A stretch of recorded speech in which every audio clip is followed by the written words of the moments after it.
My name is Samantha Greenberg, and this is EcoSTAX.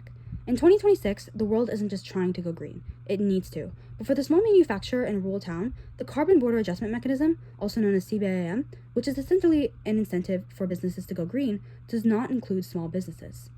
Our mission is community resilience. When a local business spends $5,000 a month on power, that capital is siphoned out of the town to a massive utility monopoly. EcoSTAX keeps that wealth local. By decarbonizing a single rural grocery store, we don't just offset 10 tons of CO2 annually, we protect local jobs from regulatory friction and ensure that green energy isn't just a luxury for Silicon Valley, but a survival tool for the heartland. We are the financial bridge for businesses that do not have time or the money. To solve this, we stopped treating green energy as a service and started treating it as a financial protocol. We offer at EcoSTAX $0 upfront by housing every product in a bankruptcy remote SPV. This legally protects the asset, making it institutional grade for investors. Normally, if a small business owner wants solar, they have to take out a personal loan. If their business has a bad month, they might lose their house. With an SPV, the project is its own legal entity. If the main business fails, the solar project, the asset, stays safe within this safety box. Big investors, like banks, don't want to look at a small business' messy credit history. They want to look at a clean, simple project. The SPV makes this project institutional grade because it separates the green asset from the business's daily risk. To be able to offer $0 upfront, EcoSTAX is funded through a capital stack waterfall. The first basin of this waterfall is the USAID RAP grant. The United States Department of Agriculture has a fund called the RAP, Rural Energy for America program. Because the target businesses are in rural area, the government is willing to pay for half of the total project cost with a check that never has to be paid back.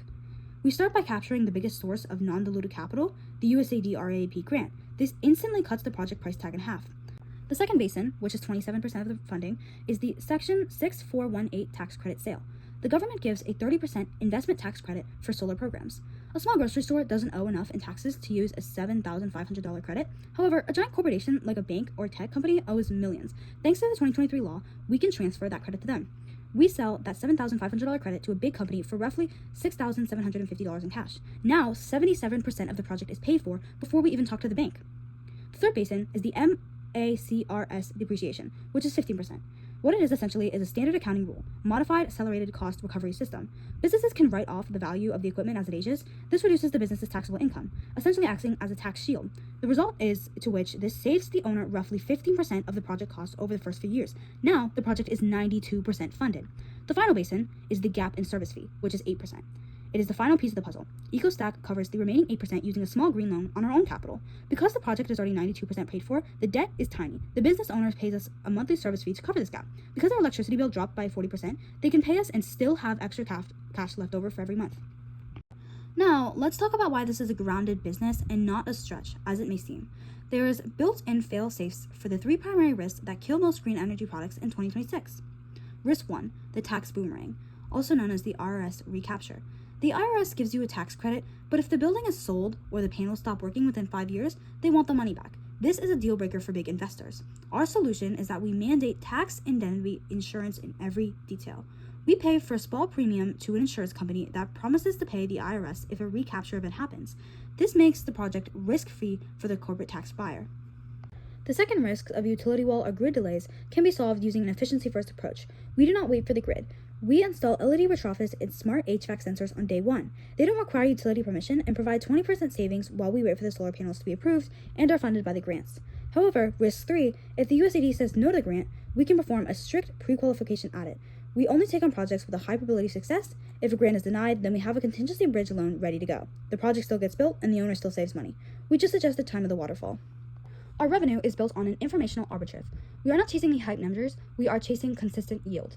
On a modest $25,000 project, in hypothesis, EcoSTAX would generate around $2,500 structuring fee and a reoccurring monthly success fee. Our projections for year 1 are conservative. 12 regional projects generating $35,000 in free revenue with an asset-light overhead. By year 3, we aim to bundle these SCPs into a green bond, creating the repeatable, scalable exit for SDG-focused pension funds. We identify these opportunities using geospatial AI to filter for aging roofs in rural zones, then possibly deploying IoT sensors to prove the energy waste. EcoSTAX efficiency-first protocol cuts building waste by 20% using IoT and LED retrofits before the solar even turns on. On a single micro project, we offset around 10 microtons of CO2 annually, the equivalent of planting 165 trees every single year. By year 3, our portfolio will prevent thousands of tons of emissions, proving that protecting the planet and protecting small businesses' profit margin are the exact same mission.